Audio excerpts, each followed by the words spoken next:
महाकालेश्वर महादेव की, कृष्ण कन्हैया लाल की। एक गायत्री महामंत्र।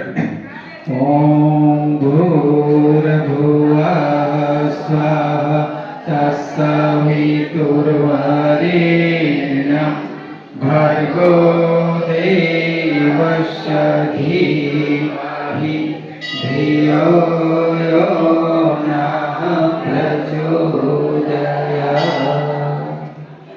આજે આપણા બધાનું સદભાગ્ય પરમ સૌભાગ્ય છે કે આપણા ત્યાં જ્યોતિ કળશ રથયાત્રા આવે છે કે જે જ્યોતિ કળશ રથયાત્રા ની અંદર પરમ પૂજ્ય ગુરુદેવની તપની શક્તિ, પરમવંદે માતાજીના તપની શક્તિ, હિમાલયની ઋષિ સત્તાની તપની શક્તિ, 33 કોટી દેવતાઓની શક્તિ, માં ગંગાની શક્તિ અંદર પ્રાણ પ્રતિષ્ઠા કરેલ છે।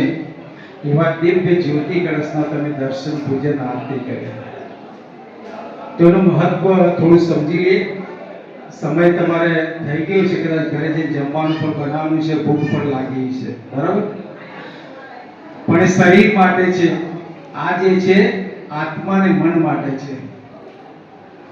શરીર માટે તો આપણે ઘણું બધું સવારથી સાંજ સુધી કરતા હોઈએ છીએ, પરંતુ આપણે આત્માને ભૂલી ગયા છે, મનને ભૂલી ગયા છે। જે તમને હાલ કીર્તન ગવડાવવામાં આવ્યું, આપણા મનની અંદર કેવા ભાવો જાગૃત થયા, આપણા આત્માની અંદર કેટલો આનંદ આવી ગયો। તો ભગવાનની શક્તિ, દેવ શક્તિઓ આ કામ કરતી હોય છે। આપણને કીર્તનના માધ્યમથી, તપના માધ્યમથી ભારતીય સંસ્કૃતિની અંદર જે બતાવ્યું છે રાહે જો ચાલીએ તો આપણને આત્માનું કલ્યાણ થતું હોય છે, અને આત્માના કલ્યાણ સાથે જો આપણે જનકલ્યાણમાં લાગી જઈએ તો એના જેવો તો બીજો કોઈ લાભ છે જ નહીં। સેવા જે આજે તમને ગાયત્રી પરિવારના લોકો જોવા મળી રહ્યા છે, જે પરમ પૂજ્ય ગુરુદેવે કરી, તો આ જે જ્યોતિ કળશ રથયાત્રામાં ત્યાં આવેલી છે, પરમ પૂજ્ય ગુરુદેવ શ્રી રામ શર્મા આચાર્યએ નાની 8 વર્ષની ઉંમરથી જે તપસાધના ચાલુ કરી, 15 વર્ષની ઉંમરે